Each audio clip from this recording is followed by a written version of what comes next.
లోక్సభ ఎన్నికల్లో కాంగ్రెస్ ను భారీ మెజార్టీతో గెలిపించాలన్నారు మల్కాజ్గిరి కాంగ్రెస్ ఎంపీ అభ్యర్థి పట్నం సునీత మహేందర్ రెడ్డి. ఎన్నికల్లో గెలిచిన తరువాత సీఎం రేవంత్ రెడ్డి సహకారంతో నియోజకవర్గాన్ని మరింత అభివృద్ధి చేస్తానన్నారు. మల్కాజ్గిరి సఫల్గూడలో ఎన్నికల ప్రచారంలో పాల్గొన్నారు సునీత.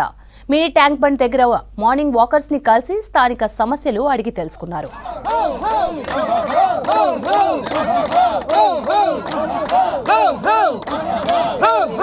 క్లబ్ లో కలవడం నిజంగా చాలా సంతోషం. రోజు మనం అందరం హ్యాపీగా ఉండాలి అంటే డైలీ ఏదో నిత్యం చిన్న చిన్న ప్రెషర్స్ వల్ల హ్యాపీగా ఉండలేకపోతున్నాం. ఇలాంటి ఇక్కడ రావడం వల్ల మనందరం హ్యాపీగా ఫ్రెండ్స్ తోని నిజంగా కాలక్షేపం గడిపితే నిజంగా మనకి కొంచెం స్ట్రెంత్ వస్తుంది. ఏదేమైనా కూడా అభివృద్ధి అనేది ఒక్కసారి జరగదు, దశల వారీగా జరుగుతుంది. కానీ మనం ఎన్ని ప్రాబ్లం ఎంతసేపు చేసినా ఎన్ని రోజులు చేసినాం అనేది ముఖ్యం కాదు, ఎంతవరకు పని చేస్తాం అన్నది ముఖ్యం. కాబట్టి నా దృష్టిలో మాత్రం అభివృద్ధి అనేది నా దృష్టిలో నిరంతర ప్రక్రియ. తప్పకుండా నా సహకారం ఉంటది. గెలిచినప్పుడు గెలవక ముందు ఒక రకం ఉండదు.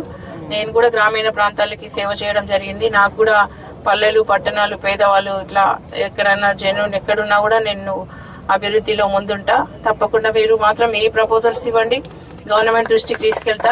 ఎందుకంటే ఇప్పుడు మనం మేల్కోకపోతే మళ్ళీ 10 సంవత్సరాలు బ్యాక్ అయిపోతాము, వెనుకబడిపోతాం. కాబట్టి ఇప్పుడు గవర్నమెంట్ ఉంది కాబట్టి గవర్నమెంట్ ఉంది కాబట్టి ఆయన ఏరియా కాబట్టి ఆయన సొంత నియోజకవర్గం కాబట్టి ముఖ్యమంత్రి గారిది.